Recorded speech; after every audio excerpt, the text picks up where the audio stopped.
Cockroach জনতা পার্টির আন্দোলনে উত্তপ্ত হয়ে উঠেছে ভারতের রাজধানী নয়াদিল্লি। এবার বাংলাদেশের হাসিনার মতোই পদত্যাগ করতে বাধ্য হবে নরেন্দ্র মোদী। ঘেরাও করে ফেলেছে নরেন্দ্র মোদীর বাসভবন।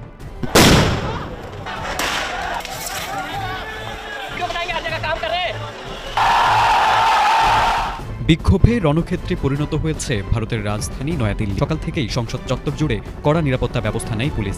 তবে হাজার হাজার বিক্ষোভকারী সেই নিরাপত্তা বলয় ভেঙে সংসদের মূল ফটকের সামনে জড়ো হয়ে তীব্র বিক্ষোভ শুরু করেন। পরিস্থিতি দ্রুত উত্তপ্ত হয়ে ওঠে এবং পুলিশের সঙ্গে বিক্ষোভকারীদের সংঘর্ষে কয়েকজন আহত হন। বিক্ষোভ প্রদর্শন চলাকালীন ককরোচ জনতা পার্টির প্রতিষ্ঠাতা অভিজিৎ দীপকে দিল্লি পুলিশ জোরপূর্বক তুলে নিয়ে গেছে বলে দলটির পক্ষ থেকে অভিযোগ করা হয়েছে।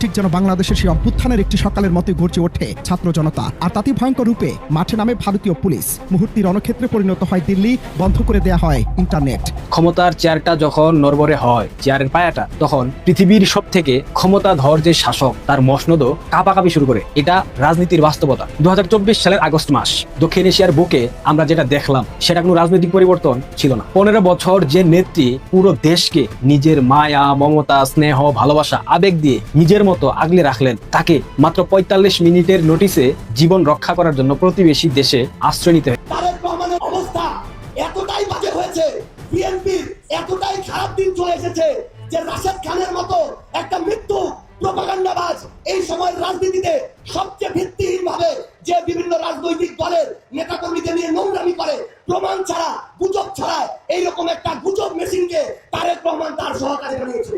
যেই দেশে প্রধানমন্ত্রীর রাজনৈতিক সহকারী হয় রাশেদ খানদের মতো দালাল দুষ্ট চক্রের লোকেরা, সেই দেশটা কোন দিকে ধাবিত হচ্ছে সেটা আর বুঝতে বাকি নেই। আর বর্তমানে যারা বিএনপি করেছে তারা ভালো অবস্থায় নাই, যারা রাজ্য অবস্থান করে বিএনপি সেজেছে তারা ভালো অবস্থায় আছে। জুলাই মাস, এই জুলাই মাস যেন একটা অভিশপ্ত মাস। দর্শক, কাদের জন্য অভিশপ্ত? ওই সমস্ত ফ্যাসিস্ট সরকারদের জন্য অভিশপ্ত। যেমন অভিশপ্ত হয়েছিল এই জুলাই মাস বাংলাদেশের অভিশপ্ত একজন প্রধানমন্ত্রী শেখ হাসিনা। এই ফ্যাসিস্ট শেখ হাসিনার জন্য এই জুলাই মাস হয়ে উঠেছিল অভিশপ্ত একটি মাস।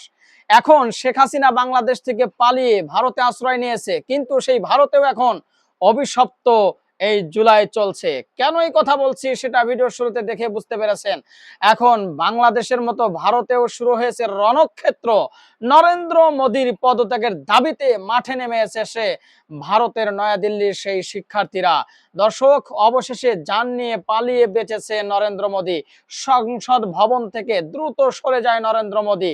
হয়তো ধরা পড়লে সেখানেই তাকে পিষিয়ে ফেলতো ছাত্র জনতা। দর্শক, বাংলাদেশ থেকে যেইভাবে পালিয়ে গিয়েছিল শেখ হাসিনা, সেই দিন যদি গণভবনে শেখ হাসিনা কোনোভাবে বাংলাদেশের তৌহিদি জনতা, শিক্ষার্থীরা যদি কোনোভাবে তাকে হাতের নাগালে পেত, তাইলে তার পরিস্থিতিটা কেমন হতো একটু ভেবে দেখুন। দর্শক, যখন শেখ হাসিনাকে গণভবনে পাওয়া যায়নি, যখন শেখ হাসিনা হেলিকপ্টারে করে বাংলাদেশ থেকে পালিয়ে চলে যায়, তারপরেই কিন্তু গণভবন থেকে শেখ হাসিনা ব্রা পর্যন্ত মানুষ নিয়ে এসে হাসি তামাশা ট্রল পর্যন্ত করেছে। শেখ হাসিনার পরনের ব্লাউজ, ছায়া, পেটিকোট, শাড়ি যা কিছু ছিল সবকিছু নিয়ে কিন্তু মানুষ রঙ্গলীলা করেছে এবং টানাটানি শুরু করে দিয়েছিল। সেই দিন যদি শেখ হাসিনা মানুষের হাতে পড়তো, তাইলে হয়তো তার কোনো চিহ্ন খুঁজে পাওয়া যেত না। ঠিক এমনটাই শুরু হয়েছে এখন আমাদের পাশের দেশের দাদা বাবুদের। যেন শেখ হাসিনার সেই গজবের একটা ছায়া এখন নরেন্দ্র মোদীর কাঁধে ভর করেছে, যার কারণেই এখন নরেন্দ্র মোদীর বিরুদ্ধে মাঠে নেমে এসেছে তৌহিদি জনতা এবং শিক্ষার্থীরা। দর্শক, সূচনা হয়েছিল বাংলাদেশে, ধীরে ধীরে দলটা ভারী হয় এবং গোটা বাংলাদেশে মানুষ মাঠে নেমে পড়ে স্বৈরাচার শেখ হাসিনার পদত্যাগের দাবিতে। প্রথম কিন্তু সেরকম মনে হয়নি। প্রথম কিন্তু দাবি ছিল কয়েকটা। এই হইতে হইতে হইতে হইতে সর্বশেষ একটা দাবি হলো, সেটা কি? শেখ হাসিনার পদত্যাগ। শেখ হাসিনাকে পদত্যাগ করতে হবে। এটা ব্যতীত কোনো দাবি ছিল না। ভারতেও কিন্তু সেই পর্যায়ে চলে যাচ্ছে। ভারতেও কিন্তু একদম তুমুল আকারে উত্তেজনা শুরু হয়েছে। শিক্ষার্থীদেরকেও কিন্তু ভারতে লাঠিপিটা করছে। আবার শেখ হাসিনার বুদ্ধিতেই কিন্তু ভারতে অটোমেটিক তারা ইন্টারনেট বন্ধ করে দিয়েছে। এ যেন বাংলাদেশের ভিতরে যা যা ঘটেছে তারই যেন একটা বহুরূপ বা অন্যরূপ ভারতেও ঘটছে। এরকম যদি হয়ে যায় যে শেখ হাসিনার মতোই ভারত থেকে নরেন্দ্র মোদীকে পালাতে হবে। এখন আমি চিন্তা করতেছি, নরেন্দ্র মোদী যদি পদত্যাগ করে তাহলে সেই নরেন্দ্র মোদী পালাবে কোন দেশে, 1 নাম্বার। দ্বিতীয় নাম্বার, নরেন্দ্র মোদী যদি কোনো দেশে পালিয়ে যায়, ধরেন ইসরায়েলের সাথে তার ভালো সম্পর্ক, কুত্তার সাথে কুত্তার ভালো সম্পর্ক থাকে, এখন চলে গেল, তাইলে শেখ হাসিনাকে কোথায় নিয়ে যাবে? এই শেখ হাসিনার জন্য আরো বেশি টেনশন। অনেক সময় আমরা শুনি শেখ হাসিনা মারা গেছে, অনেক সময় শুনি হাসপাতালে ভর্তি আছে। আর এইরকম যদি হয়, যেমন বর্তমানে ভারতে শুরু হয়েছে না, শিক্ষার্থীরা নরেন্দ্র মোদী পদত্যাগের দাবিতে রাস্তায় নেমেছে, এখন তো শেখ হাসিনার মনের ভিতরে হুয়া হুয়া করতেছে, হায় রে, এখন যদি নরেন্দ্র মোদী আমার স্বামী, আমার প্রভু যদি আমাকে ছেড়ে চলে যায়, তাইলে আমি কোথায় থাকবো? আমি তো মনে করি নরেন্দ্র মোদী যদি ভারত থেকে পালিয়ে চলে যায়, তাহলে শেখ হাসিনার জায়গা মতো ভেঙে দিবে ভারতের ওই সমস্ত তৌহিদি জনতা। কি মনে হয় আপনাদের কাছে? এবার শেখ হাসিনা কিন্তু জায়গা মতো কট খেতে যাচ্ছে। যাই হোক দর্শক শ্রোতা, আরেকটা বিষয় রয়েছে, বাংলাদেশে জনাব তারেক রহমানের সরকার মনে হয় একটা ভুল করে ফেললো। এটা বিরোধী দলীয় যে কয়টা 11 দলীয় জোট রয়েছে তাদের কাছে এটা মনে হচ্ছে।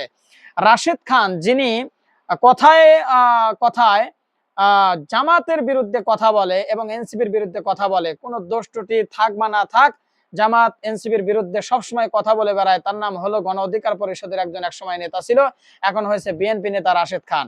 এনাকে বর্তমানে বাংলাদেশের মানুষ দালাল নামে পরিচিত বা দালাল নামে সবাই চেনে। যেমন ভিপি নূর সাহেবকে সবাই বিকাশ নূর বলে, তারপরে তারেককে আম তারেক বলে, নগদ তারেক বলে, এখন আবার এই যে আপনার রাশেদ খান, একেও কিন্তু বিকাশ রাশেদ বলে। এখন বর্তমানে তার নামকরণ করা হয়েছে দালাল রাশেদ। তো অবশেষে দেখেন চারটে দালালি করতে করতে এমন পর্যায়ে চলে গেছে, অবশেষে সচিব পর্যায়ের একটা মানে জায়গা দখল করে নিয়েছে, সচিবের একটা চেয়ার দখল করে নিয়েছে, দেখছেন? তো বোঝা গেল যে আসলে চাটার মধ্যে অনেক বরকত আছে, চাটলে পরেই অনেক কিছু করা যায়, উপরে ওঠা যায়, এটা কিন্তু বাস্তব প্রমাণিত হয়েছে। কারণ ভিপি নুরুল হক নূর, তিনি একটা মন্ত্রী হয়েছে, একসময় কিন্তু তিনি বিএনপির বিরুদ্ধে কথা বলেছিল, আর এখন বিএনপির পক্ষ থেকে তিনি মন্ত্রী হয়েছে। তাহলে বোঝা গেল যে আসলে দেখেন, দলকে যদি চাটা যায়, দল ভালোবাসে, আর দল ভালোবাসলে কিন্তু একটা বড় চেয়ার দিয়ে দেয়। এরকমই পরিস্থিতি হয়েছিল একসময় আওয়ামী লীগের। আমরা দেখেছি আওয়ামী লীগকে চাটলেই, আওয়ামী লীগকে চাটাচাটি করলে, আওয়ামী লীগকে তেল মালিশ করলেই, আওয়ামী লীগের পায়ের নিচে মাথা ঠুকে সেজদা করলেই আওয়ামী লীগ বড় একটা পদ দিয়ে দিত। এখন এরকম পরিস্থিতি হচ্ছে, যার কারণে 11 দলীয় জোটের নেতাকর্মীরা সরাসরি এবার প্রধানমন্ত্রী জনাব তারেক রহমানকে ধিক্কার জানাচ্ছে, যে জনাব তারেক রহমান বা বিএনপির এমন অবক্ষয় হয়েছে যে অবশেষে রাশেদ খান দালালের মতো একটা লোককে এত বড় একটা পদ দিতে হবে। দর্শক, যাবতীয় বিষয় নিয়ে থাকছে আজকের এই ভিডিওর ভিতরে একটি গুরুত্বপূর্ণ আলোচনা, তাই আপনাদেরকে মনোযোগ সহকারে দেখতে হবে এবং শুনতে হবে। তো চলুন কথা না বাড়িয়ে সরাসরি মূল নিউজে চলে যাব। তার আগে বলবো, যারা এখন পর্যন্ত আমাদের এই চ্যানেলটি সাবস্ক্রাইব করেন নাই, প্রতিনিয়ত এই ধরনের আপডেট গরম গরম খবর পেতে আমাদের চ্যানেলটি সাবস্ক্রাইব করবেন। যারা করেছেন ধন্যবাদ জানান। ভিডিও শুরু করার আগে একটা কথা বলবো, সবাই আমার এই কথাটা রিপ্লাই দিবেন। এই রাশেদ খানকে যেই পদটা দিয়েছে জনাব তারেক রহমানের সরকার, এই পদটা দেওয়া কি আদৌ ঠিক হয়েছে কিনা? যদি ঠিক হয় বলবেন হ্যাঁ নাসির ভাই ঠিক হয়েছে, যদি না ঠিক হয় তাহলে বলবেন ভাই নাসির ভাই ঠিক হয় নাই দালালরা এই জিনিসটা দেওয়া। একটু কমেন্ট করে জানা দিবেন, ঠিক আছে? চলুন একটা লাইক দিয়ে মূল নিউজে চলে যাই। নরেন্দ্র মোদী একটা পর্যায়ে তাকে তুলে নিতে বাধ্য হয়েছে ওনার সিকিউরিটি মানে দায়িত্বে নিয়োজিত যারা, মানে নিয়োজিত সিকিউরিটি দায়িত্বে যারা ছিলেন তারা, অর্থাৎ উনি এখানে সেফ মনে করেন নাই, পার্লামেন্ট আক্রমণ হতে পারে ভেবে মানে উনি পালিয়ে গেছেন, যা নজির। অর্থাৎ বলতে গেলে নরেন্দ্র মোদী গভর্নমেন্টের যে মানে মানে মানে তাদের যে গর্ব, মানে এই যে আপনার দাম্ভিকতা চূর্ণ বিচূর্ণ করে দিয়েছে ককরোচ। এই ছোট্ট ককরোচ কতটা ভয়ঙ্কর হতে পারে সেটা তারা দেখিয়েছে গতকালকে। এর আগ থেকে অবভিয়াসলি শুরু করেছিল তাদের মুভমেন্টগুলা, ককরোচের মানে I am talking about cockroach Janata party, the movement online base যেটা গড়ে উঠেছিল, দে আর রাইট নাও ফিজিক্যাল, বলতে গেলে ডেকে নিয়ে আসছেন। এবং এখানে একটা জিনিস বলে রাখি আমরা আপনাদেরকে, ককরোচ জনতা পার্টির প্রধান যিনি মার্কিন যুক্তরাষ্ট্রে ছিলেন, এখানে কমন সেন্সের ব্যাপার, you don't need any evidence or facts to be honest with you that এ করেছে সেই করেছে। উনি এই চরম উগ্রবাদী আরএসএস সমর্থিত সরকারের দেশে বদ্ধলোক পা রেখেছে। ইমাজিন তার শক্তি বা ক্ষমতাটা কোন জায়গায় নিহিত আছে বা lies. So that's very very something very important or very interesting thing to watch, ladies and gentleman. এবং ককরোচ জনতা পার্টি তারা অভিমুখে, অর্থাৎ পার্লামেন্ট অভিমুখে আজকের যেটা করেছে নজিরবিহীন ঘটনা। যখন তারা স্তব্ধ হয়ে গেছিল, আমি মনে করেছিলাম হয়তো মানে হিন্দুত্ববাদের দোহাই দিয়ে তাকে হয়তো বন্ধ করে দেওয়া হয়েছে, কিন্তু এখন আমি একটা কনক্লুশন আমি টানতেই পারি, সেটা কি? সেটা হচ্ছে যে cockroach Janata party, they have a signal from somewhere. I don't want to disclose it right now, but it is almost imminent that they have some kind of supports from the most powerful place or country or group of people or institution, undoubtedly I can tell you that that's not a good sign for India and Modi government. এবং আপনি obviously আপনি জানেন there are many reasons why. Let me tell you, আজকে আমি এটাও বলবো আপনাদেরকে লাইভে কেন আমি মনে করি। দেখুন, আপনারা যারা আমাকে নিয়মিত দেখেন, এই যখনই আমি আসি 3টা 4টা 5টা whenever I have time, আপনারা যারা নিয়মিত যারা আছেন, আমি জানি মোটামুটি অনেকজনের নামে আমি জানি, আপনারা যারা যারা এখানে আছেন নিয়মিত, এখানে একটা জিনিস বলে রাখি যে আমি প্রেডিকশন করেছিলাম ইমরান খানের রাজনৈতিক ভবিষ্যৎ, এবং it's on record, not I am lying right now unnecessary. তার পতনটা দেখেছেন, আমি শেখ হাসিনার মানে একমাত্র কনফিডেন্সের সাথে শেখ হাসিনার পতন হবে বলা একমাত্র ব্যক্তি আমি সোশ্যাল মিডিয়াতে। আপনি যদি বাংলাদেশের কথা বাদ দেন, একমাত্র ব্যক্তি আমি। It has, I mean, lots of evidence widely available right now. Second thing হলো, আমি আপনার ইরান যুদ্ধ নিয়ে আমি প্রেডিকশন করেছি, আপনারা দেখেছেন। আরও অনেকগুলো বিষয় আছে, রাইট? মার্কিন যুক্তরাষ্ট্রের অবস্থান নিয়ে আমি করেছিলাম। আমি নরেন্দ্র মোদীর মানে আপনার ব্রিক্সের যোগদানের তার ভবিষ্যৎ কী হবে সেটা আমি করেছিলাম, এবং ইটস অন রেকর্ড। এবং আমি বললাম তো, এগুলো আমি অ্যাসেসমেন্ট করে বলেছিলাম।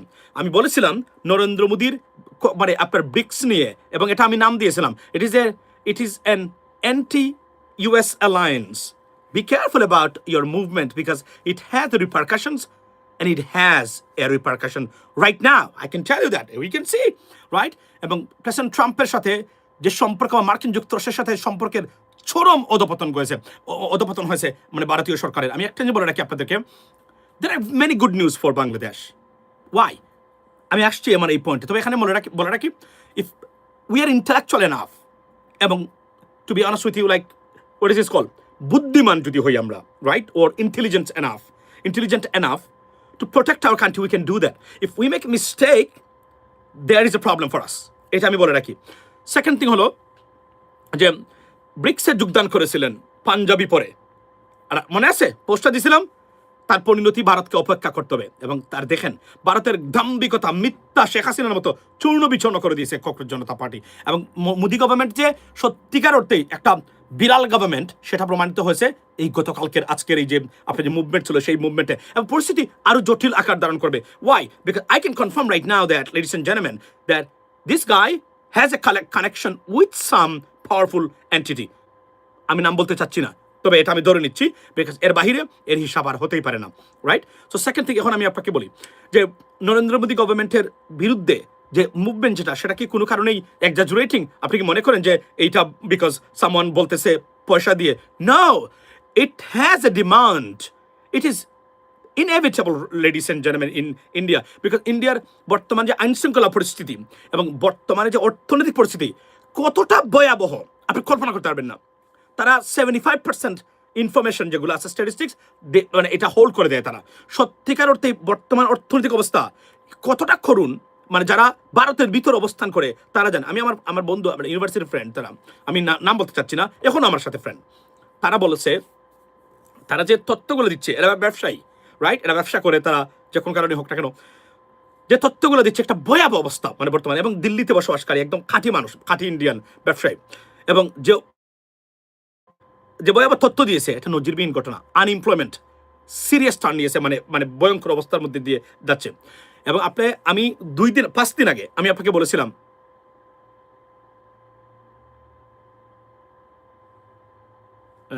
মোদি টক ডাজন্ট your poor country. আচ্ছা, আমার কথা কি শোনা যাচ্ছে? আপনারা কি আমাকে কনফার্ম করবেন আমার কথা কি শোনা যাচ্ছে কিনা, আমাকে বলেন আপনারা। আচ্ছা, আমি আপনাকে বলি যে বলছেন যে talk about your poor country. আপনার ওকে, থ্যাংক ইউ। আমি মনে করি যে উনি একজন মানে ভারতীয় ভাই। আমি আমাদের কান্ট্রি মানে অবস্থা আমি তুলে ধরতেছি আপনাদের কাছে, নট এ প্রবলেম। তবে একটা জিনিস বলে রাখি, পার ক্যাপিটা ইনকাম এখনো বাংলাদেশ ভারতের চেয়ে মানে এগিয়ে। ভারতের উন্নয়ন মুম্বাই আর দিল্লিতে সীমাবদ্ধ, আর নাহলে ভারতের মফস্বল এরিয়াতে অবস্থা এতটাই মানে ভয়াবহ যে কিছু কিছু ভারতীয় মফস্বল এবং মানে রাজ্যে যে এরা মনে হচ্ছে এখনো মধ্যযুগে বসবাস করে সব দিক থেকে। ট্রাস্ট মি, এগুলা উঠে আসে না ভারতীয় মিডিয়ায়, আর কেউ গিয়ে তুলেও আনে না।